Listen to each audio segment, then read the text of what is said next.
Hola amigos del Griego Koiné, les doy la más cordial bienvenida a este grupo o a esta sesión de clases que se llama Koiné Fácil. Y es el primer video de, espero que muchos videos por venir. Es el primer video de la serie. Este es un curso de griego, pero no es griego básico. Quizá después pueda dar un curso de griego básico, pero este curso de griego se enfoca principalmente en pastores, seminaristas o personas que ya tengan conocimiento de la gramática básica del griego y con ese conocimiento que ya tienen van a poder avanzar más en la exégesis de la palabra de Dios. Aunque aunque este serie de videos están enfocados para una exégesis, también puede ser de edificación y de beneficio para todos aquellos que quieran tener una introducción al griego y posteriormente quizá puedan estudiar la gramática básica y poder continuar con un análisis más profundo del idioma. Entonces, unos detalles antes de comenzar. Trataré de hacer estos videos menos de 20 minutos, que duren menos de 20 minutos. Y este video va a ser un poquito más largo porque todavía no estamos entrando en materia. Pero normalmente empezaremos con el análisis de los versículos del griego. Estos primeros dos videos vamos a analizar dos versículos y después nos iremos más sistemáticamente leyendo quizá capítulos enteros de la escritura, que empezando con de los más fáciles a los más difíciles. Por ejemplo, uno de los más fáciles, Primera de Juan 1. Quizá podemos leer todo el capítulo de 1 Juan 1 con un análisis sintáctico. Después nos pasamos a Marcos, después a Gálatas, a Hechos, a Pedro, Primera de Pedro y a Hebreos. Y este orden es por orden de dificultad. Juan 1 es muy sencillo y los demás van haciéndose un poquito más complejos. Para un buen aprendizaje del griego koiné y para buen uso de esta clase, yo recomiendo esos tres materiales que vamos a estar utilizando a lo largo de toda la clase. El primero obviamente es un texto receptus. Este texto receptus es fundamental, es el que vamos a estar usando, es un griego koiné que se basa en el texto recibido. No vamos a entrar en análisis eh, de crítica textual, no vamos a entrar en cosas de ese tipo, entonces solo vamos a eso ya es más avanzado, por el momento solo vamos a conformarnos con entender la sintaxis, con entender la gramática, para que podamos ir trabajando hacia una exégesis del Nuevo Testamento. También recomiendo que busquen este libro o que compren ese libro. Es una sintaxis del griego del Nuevo Testamento. Este libro nos va a dar todos los conceptos que necesitamos para poder hacer un análisis del texto. Y vamos a ver como unos ejercicios el día de hoy para que ustedes vayan familiarizándose con este libro. Al principio quizá no tenga mucho sentido, pero ya conforme vayamos avanzando en los ejercicios, van a ver que este manual o el libro de sintaxis del griego del Nuevo Testamento les va a ayudar a analizar cualquier texto que nos pongamos enfrente, obviamente con el objetivo de hacer exégesis. También les recomiendo, por último, un diccionario bíblico. Uno de los más comunes en México está la Concordancia Exhaustiva Strong's. Es muy conocido en estas fechas porque se acaba de lanzar ese texto hace unos meses, quizá en este año. No me acuerdo bien cuánto tiempo tiene, pero no tiene mucho tiempo en español. Pero qué bueno que ya está en español. Ahí pueden encontrar l- todas las palabras del griego y obviamente del hebreo, pero no vamos a meternos en esa materia esta vez. Y lo que nos interesa son las definiciones. Para el análisis básico, ustedes ya deberían saber los conceptos, ya deberían saber la gramática básica. La vamos a ver, pero no la vamos a explicar. Solo vamos a dar por entendido que ya conocen esos conceptos. Muy bien, pasando ya después de esta breve introducción, después de conocer los detalles y el enfoque de estas clases, vamos a empezar ya en materia y empezaremos analizando un texto del Nuevo Testamento, pero cada clase, me gustaría empezar cada clase con una nota célebre o una cita célebre que nos van a ayudar a enfocarnos en el estudio, obviamente, de los idiomas. Y esta frase célebre es de Lutero. Lutero dice, y estemos seguros de esto, no conservaremos por mucho tiempo el Evangelio sin los idiomas. Obviamente los idiomas bíblicos, y él incluso agregaba el latín dentro de sus idiomas, es el hebreo, el griego y el latín.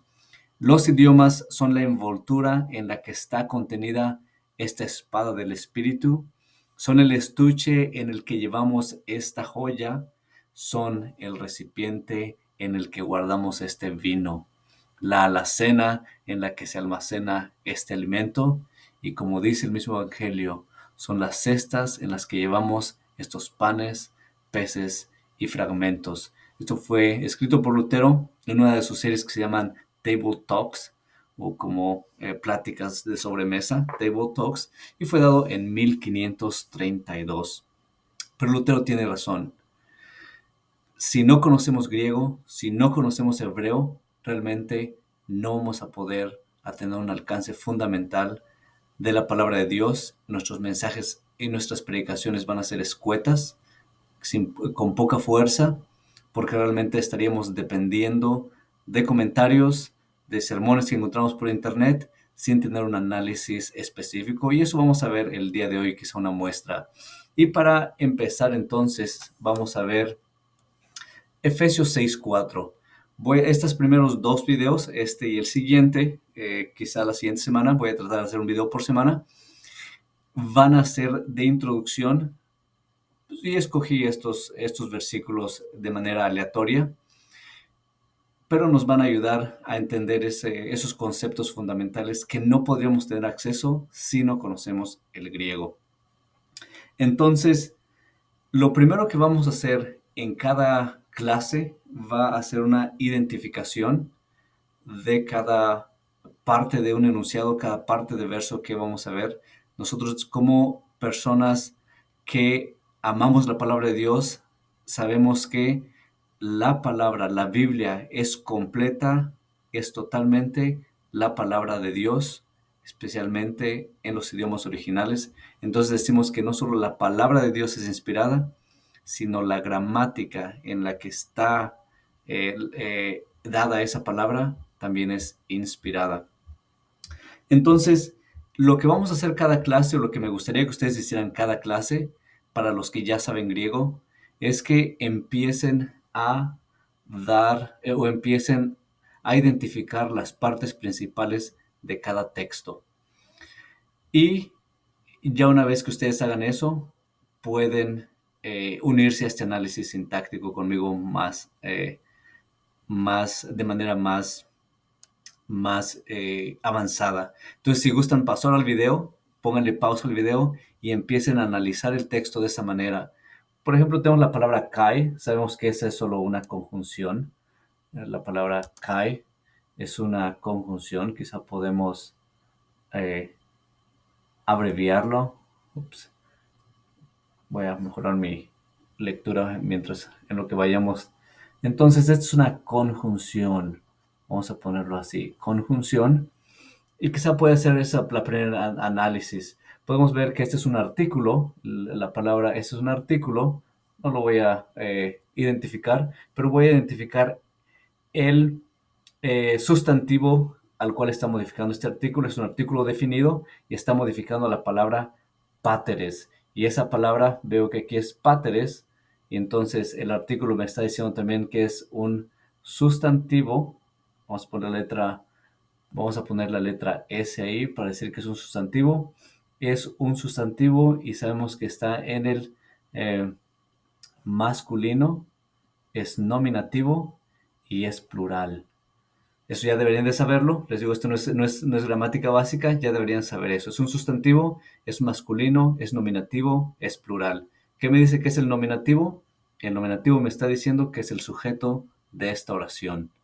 Entonces, otra de las cosas que vamos a enfocarnos es en cada parte de la oración, especialmente en sustantivos, en verbos y en un análisis más técnico de cada parte de la oración. Y esto van a ver cómo más adelante nos va a ayudar a hacer una exégesis sólida o prepararnos para una exégesis sólida combinada con una buena homilética.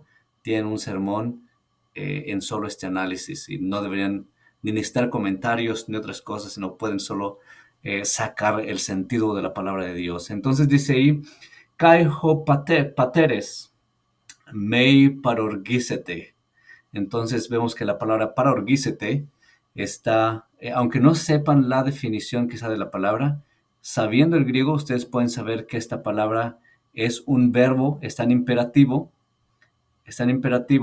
y es un presente activo, imperativo y está en segunda persona del plural. ¿Cómo sé que es la segunda persona del plural? Obviamente no solo la terminación, pero sabemos que el artículo y el sujeto está en plural. Obviamente tiene que ser segunda persona del plural. Entonces dice, kai ho patres mei parorgizete, ta tecna humon. Vamos a hacer una pausa ahí, ta tecna humon. Tatecna obviamente es acusativo. Pues, recuerden que este es neutro, es un sustantivo, pero es neutro, un neutro, y los neutros, el nominativo y el acusativo son idénticos, pero ¿por qué digo que es acusativo en este sentido? Es porque ya tenemos un nominativo. Entonces el siguiente tiene que ser un acusativo y el acusativo normalmente es el objeto directo del verbo. Entonces ese es un sustantivo y es un neutro, está en el acusativo plural. Entonces dice, kai hoi pateres mei parorgizete ta tecna humon. Y vemos ese humon es un pronombre personal. Y cuando vemos el pronombre personal, sabemos que la terminación on es genitivo plural. Entonces, recuerden, todos los genitivos plurales, ya sea masculino, neutro o femenino, son iguales. Voy a adelantar el video y ustedes ya van a ver todas las palabras. Muy bien, ya una vez que hayamos terminado de identificar todas las palabras, o la mayoría de las palabras que serían más importantes, hay muchas de ellas que ya deberían de conocer sin necesidad de identificación. No. Entonces, lo que estamos haciendo es identificando cada parte de la oración y ahora nos vamos a ir ya con un análisis más sintáctico, es el por qué está escrito así, por qué se escribe de cada manera y qué nos dice el griego, qué nos está diciendo el griego para nuestra exégesis, para la preparación de un sermón, para la preparación que sea de una conferencia basado en este mensaje o en esta porción de la escritura. ¿Qué nos está diciendo el hebreo a pesar, más allá de solo saber palabras? Muchos pueden saber una palabra, es que paideia significa niño, pero ¿qué es lo que realmente nos está diciendo el griego? No vamos a saberlo si no profundizamos más y es lo que vamos a hacer ahorita. Una vez que ya hayan identificado las palabras, el siguiente paso es hacer una traducción. Hacer una traducción lo más fiel posible al texto, una traducción, lo que llamamos una traducción literal. Y voy a hacer una rapidito. Voy a poner cada una de las palabras arriba. Voy a poner solo una traducción quizá al lado.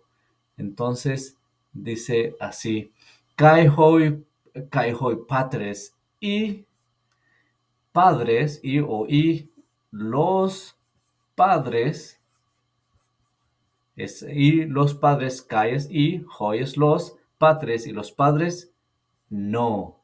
Es lo que estamos viendo esta palabra. Y los padres no. no que, parorguícete, parorguícete. Parorguícete significa hacer enojar, significa eh, sacar quizá lo peor de alguien en ese sentido. Y vamos a usarla, yo usé la palabra aquí como la palabra es exasperar. La palabra enojar normalmente puede ser la palabra orguizo solamente, pero vamos a ver que esta palabra es una palabra compuesta. Lo vamos a ver un poquito más adelante. Hay que tener, en la exégesis, hay que tener mucho cuidado con las palabras compuestas. Parorguícete, tategna. Padres, no exasperen a quién. ¿Quiénes son el objeto de esa exasperación? ¿Quiénes son el objeto de aquellos o de mi carácter, de mi forma de ser que está exasperando? ¿A quién estoy exasperando? Y el griego está diciendo a los niños o a los hijos. Pero entonces esto, tategna, la tategna es un concepto más amplio. Pero esta tecna es mucho más general. Incluye a niños pequeños, adolescentes, aquellos hijos. Y de hecho, lo vamos a ver cuando lleguemos a 1 de Juan, porque es una palabra muy similar. Pero bien, entonces, ¿a quién no hay que exasperar? A los hijos. Los hijos. Recuerden que el, el griego tiene normalmente tres géneros, el masculino, el femenino y el neutro. Normalmente en el español tenemos solo masculino y femenino, aunque por ahí hay algunos neutros, pero cuando llegamos a un neutro, obviamente tenemos que poner el sentido que nos da el español. Los padres no exasperen a los hijos de ustedes. Humón significa de ustedes, es genitivo, es plural. Entonces a los hijos de ustedes. Padres, no exasperen a los hijos de ustedes. Y en griego tenemos una palabra muy importante que es la que estamos viendo aquí, que es alá. Alá significa pero ese pero va en mayúsculas. El griego tiene otra forma de decir pero. Hay una palabra que que se llama de, y esa palabra se puede traducir como y, o también se puede traducir como pero no es tanto una disyunción tan fuerte como la palabra Alá. Cuando vemos una palabra Alá, tenemos que poner atención muy claramente y cuando estemos dando nuestro mensaje eso tiene que salir porque este Alá es un pero con mayúscula, es una disyunción muy fuerte. De hecho, en griego, en el inglés se le conoce como un adversativo fuerte. Es algo que completamente separa, es algo que hace una distinción completamente en la oración y tiene que haber un énfasis claro ahí. Pero, y los padres no exasperen a los hijos. Pero, se tiene que enfatizar ese pero ahí cuando lo vean en el griego. Pero, ¿qué hay que hacer? En vez de exasperarlos, nos da otro verbo imperativo y nos dice, pero, ectréfete. Εκτρέφεται auta en paideia kai nuteisia, perdón, nucesia curio.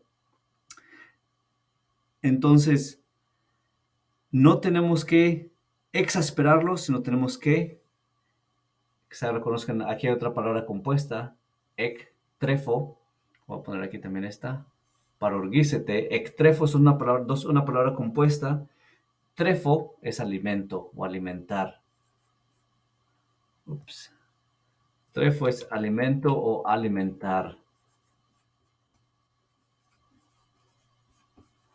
El griego pudo haber solo usado la palabra ergizo o ergizomai y trefo, pero en el espíritu Pablo es llevado a ponerle una expresión más grande que es parorgícete y es ectréfete. La palabra ex significa de o desde más bien también. Quizá han visto esta palabra en la palabra, por ejemplo, eclesía. Es la misma ec, tiene esa preposición de o desde. Entonces, ectréfete. O también significa desde, pero es decir, desde afuera. Tiene esa connotación de afuera. Entonces, ese alimento que viene desde afuera. Quizá podemos verlo más adelante, vamos a hacer ese análisis. Pero entonces dice, Kaijo patres mei parorgisite ta tecna humon alá. Hijas, tiene que ser fuerte. Ectréfete auta. Tenemos que alimentar a quienes. ¿Se dan cuenta? Tenemos aquí un pronombre personal, pero está en el acusativo.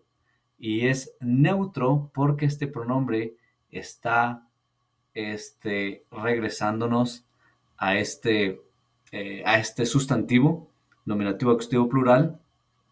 Entonces está diciendo que estas, este sujeto, estos hijos que son el objeto de esa exasperación, realmente tendrían que ser el objeto de la alimentación. Tienes que alimentarlos a ellos. Entonces, diríamos así, los padres no exasperen a los hijos de ustedes, pero alimentenlos, podemos ponerlo así, en paideia. Paideia es una palabra muy rica en el griego y de ahí viene la palabra quizá pedagogo, ahí viene esa palabra, está incluida esa palabra paidos, que es niños, pero paideia en general tiene sentido de disciplina. Disciplina, de instrucción, de entrenamiento, de algo estructurado. Y también tenemos otra palabra aquí tenemos otra palabra compuesta. Voy a poner la línea aquí, compuesta.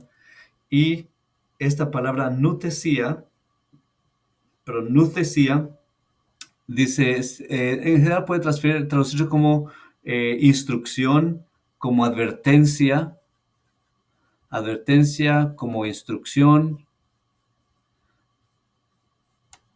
o también como exhortación. Vayan tomando notas en sus, eh, eh, quizás en cuadernos o cosas de ese tipo. Es muy difícil escribir en la pantalla. Quizás necesito comprar un lapicito después.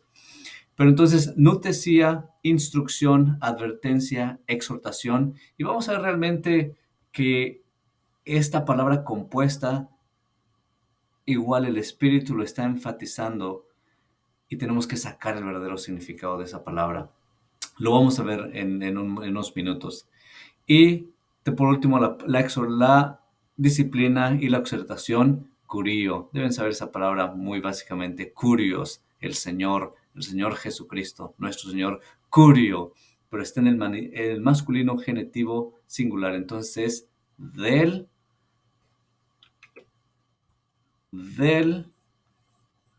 Señor, con mayúsculas, del Señor. Entonces, padres, no exasperen a los hijos de ustedes, pero aliméntenlos en la disciplina y en la instrucción del Señor. La verdad, dejaríamos a medias si terminamos ahí. Tenemos que ir más profundo.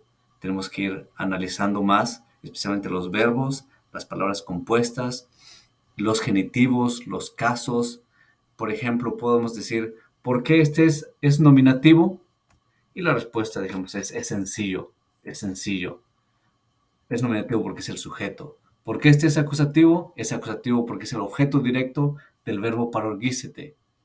¿Y por qué este es genitivo? Es genitivo, el genitivo relaciona dos sustantivos. Me está relacionando tecna y me está relacionando humón. Pero el genitivo tiene varios usos. No solamente es posesión. Muchas veces nos quedamos con eso. Oh, es que ese genitivo significa posesión. El carro de María. Y ese es posesivo. Entonces los hijos de ustedes es posesión. En este caso sí es posesión. Son los hijos míos o los hijos de ustedes. Pablo se estaba refiriendo a los padres. Y ahora algo que podemos poner en comparación aquí es en diferencia quizá de las traducciones. Yo he visto que la Reina Valera 60 o quizá la 909 dice, y ustedes padres. Si lo leemos así solo en el español, no estaremos sacando realmente el sentido del hebreo, porque somos padres o como padres de familia, pero realmente no es padres de familia, se está refiriendo solo a los hombres, o páteres. Sustantivo es masculino, es nominativo, es plural. Y ustedes padres, los padres en la iglesia, él se estaba refiriendo a ellos. Entonces no podemos tomarlo como padres de familia, incluyendo a la mamá y al papá, Muy bien, entonces esto es importante para la exégesis. Dije hebreo, pero es griego, entonces es importante para la exégesis del griego. Entonces, por ejemplo, tenemos el caso, regresando al genitivo, tenemos otro genitivo aquí, pero decimos la disciplina y la instrucción es posesión, la disciplina y la instrucción del Señor, es decir, que le pertenece a Dios. Realmente si lo hacemos de esa manera no estamos sacando el sentido del griego. Entonces voy a terminar con esos dos puntos, analizando este genitivo y analizando el tiempo del verbo. El genitivo tiene muchos usos, no solo la posesión. En el libro que estoy recomendando que se siga, es este libro de gramática. En la página 12 nos viene la explicación del caso genitivo, viene la idea del genitivo, que es la iglesia del genitivo, relaciona dos sustantivos, pero el uso es diferente. Hay un genitivo de descripción cuando está relacionando, por ejemplo, el hijo de Zebedeo, es un genitivo de relación. Cuando está usando la aposición, las arras del espíritu, es decir, las arras son el espíritu, es una posición ahí. Entonces, cuando ustedes estén analizando un verso, vayan a la lista de genitivos y tienen que decir cuál es el mejor genitivo que me queda en esta situación. Tengo aquí la disciplina y la instrucción del Señor. ¿Qué tipo de genitivo es? Eso tiene que salir en la exégesis y tiene que salir en la predicación. Si no sale, no están haciendo bien su exégesis. La disciplina y la instrucción o la exhortación del Señor. Ese de, es un genitivo de sujeto, genitivo subjetivo. El genitivo subjetivo, el genitivo es el objeto de la acción implícita del sustantivo del que depende. Es decir, las palabras, no todas las palabras, pero algunas palabras tienen o dan a entender o implican una actividad o una acción. Y tenemos el verbo, puede ser dos maneras. Puede ser un genitivo objetivo si el genitivo es el objeto de la acción de esa palabra, sería un genitivo objetivo. Pero si es el genitivo el que está haciendo, es el sujeto de esa palabra de la cual depende, entonces es un genitivo subjetivo. Y voy a explicarlo mejor aquí. Entonces la palabra disciplina, la palabra nucesía, tienen tienen o conllevan o tienen la idea de actividad o de acción. Disciplina, tú disciplinas, nosotros disciplinamos, viene esa relación. Por ejemplo, hay una palabra, quizá pueda empezar una palabra que no tenga esa connotación, la palabra luz o la palabra iluminación, tiene esa acción también. La palabra luz no me da acción, pero la palabra iluminación sí me da acción. Luz es sustantivo, iluminación también es sustantivo, pero la palabra luz no me da ese sentido de acción, pero la palabra iluminación sí. Iluminación viene de iluminar. Entonces, la iluminación del foco, entonces es la iluminación que proviene del foco. Ahí sería un genitivo de fuente, tal vez. Entonces aquí tenemos que analizar ese genitivo. Paideia, kaenuthesia, es decir, la disciplina y la instrucción. Podemos decir, puede ser un genitivo de fuente, es decir, la fuente de la disciplina y la fuente de la exhortación es Cristo, si queremos usar un genitivo de fuente. O, ¿qué es el número 4? Un genitivo de fuente. Podemos usar ese genitivo de fuente, el número 4 aquí. Genitivo de fuente, si decimos que la disciplina y la demostración provienen de Cristo, o realmente podemos decir, ¿sabes qué? Es un genitivo subjetivo. Es decir, Cristo, el Señor, es el sujeto, es el que está haciendo esa acción del verbo. Entonces tiene que venir eso en su sermón. Es Cristo disciplinando, es Cristo instruyendo. Entonces esos padres tienen que reflejar a Cristo en su disciplina, en su instrucción. Es muy rico ese genitivo. Cuando vean un genitivo, analícenlo lo más que puedan. Es muy rico el genitivo. Tenemos que sacar esa idea que nos está dando el genitivo. Entonces, esa es una disciplina no que proviene del Señor, sino es el Señor mismo disciplinando, el Señor mismo instruyendo. Muy bien. Poco a poco vamos a ir analizando con este libro que estamos siguiendo de sintaxis de griego, vamos a ir analizando más y más y poco a poco van a irse familiarizando con él. Pero también ahora vamos a analizar los tiempos verbales. Aquí tenemos un presente activo imperativo y otro presente activo imperativo. Recuerden que en el imperativo, en el modo imperativo, el presente no significa tiempo. No se está refiriendo al tiempo de hoy, mañana o pasado, sino se está refiriendo a una, a una modalidad de ese verbo, que ya sea es modo perfecto o imperfecto, continuo o una actividad estática. Cuando tenemos un tiempo presente, quiere decir que es una actividad continua. Ojo, solo en el imperativo y en otros modos verbales. Si este fuera indicativo, entonces sería en presente. Y no estaría hablando del tiempo presente. Pero en el imperativo, ese presente no está hablando tiempo, sino está hablando de continuidad. Es decir, esa exasperación es continua. ¿Estoy exasperando a mis hijos continuamente o estoy nutriéndolos continuamente? Es ahí cuando ustedes, cuando estén preparando el sermón, tienen que enfatizar eso.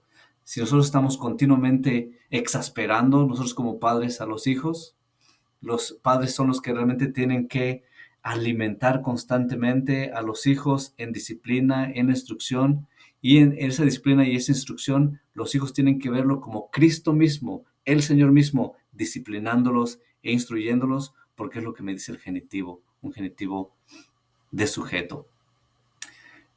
Es mucho en este primer video.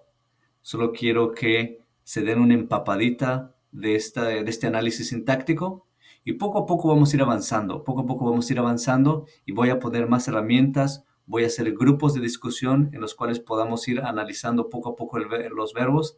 Entonces, la tarea para la semana que viene, vuelvan a hacer esto. Vuelvan a hacer sus análisis. Pongan las partes de la oración, si es sujeto, si es un acusativo, si es, por ejemplo, aquí tenemos un dativo. ¿Por qué paideia y noticia es dativo? Porque la preposición en toma un dativo. Ahora, en análisis aquí quizá más profundo, tendríamos que ver qué significa nutesia. Nu viene de la palabra entendimiento. Thesia viene de la palabra tithemi, que es poner, o que es poner, pero como poner un tabique después de otro, o como poner algo sobre otro, como estivar, podríamos decirlo. Entonces, esa disciplina, esa instrucción es instruir o poner cosas, poner en el entendimiento de los hijos, alimentar el entendimiento como construir una pared. Uno pone un tabique aquí, un tabique allá y todo se va elaborando. La instrucción, la exhortación es sistemática. No hoy me enojo y agarro el guaracho y agarro esto y agarro lo otro. No, está diciendo ahí que es algo sistemático, es una instrucción, es una exhortación. Y estos verbos, nous, entendimiento, decía, poner en el entendimiento, construir su entendimiento. Todo eso tiene que salir del griego. Todo eso tiene que salir del griego. Tenemos la otra palabra compuesta, parorgícete y ektréfete. Todo eso tiene que salir del griego y tiene que salir bien. Ahora, para tarea, la semana que viene espero que podamos seguir con otro video y me gustaría que ya con este versículo de Pedro 2, vamos a hacer el mismo análisis de la semana que viene. Con este Pedro 2, hagan lo mismo. Identifiquen cada verbo, cada palabra, qué tipo de palabra es, qué tipo de parte es un sujeto, es un sustantivo, es adjetivo, es verbo, qué tipo de verbo es un verbo en imperativo, en indicativo, es un participio, es un infinitivo.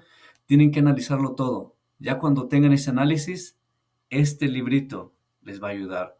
En este librito viene qué es un cuáles son los usos del indicativo, cuáles son los usos del infinitivo, cuáles son los usos del adjetivo, el adverbio, la frase preposicional, los tiempos del verbo, la voz del verbo, el modo del verbo, los enunciados, el participio, el infinitivo. ¿Qué tipo de palabra es? Este librito les va a ayudar. Voy a poner links aquí en este video, más abajo en la descripción de este librito, cómo conseguirlo, cómo conseguir el griego, ya sea gratis o comprando el libro, y cómo conseguir un diccionario. Voy a ponerlo todo en la descripción, y también voy a poner un, una conferencia que está basada en este exégesis, y obviamente cada uno tiene su personalidad, cada uno tiene su homilética, y uno le va dando cierto énfasis a unas cosas a otras. Eso ya es independientemente de cada persona, pero todo tiene que salir del griego. Hagan este análisis y la semana que viene hacemos, hagan esa identificación de cada palabra, y la semana que viene haremos el análisis sintáctico. Espero que no sea mucha información, y si es, vamos a ir viendo cómo mejorar esto poco a poco. Dios los bendiga.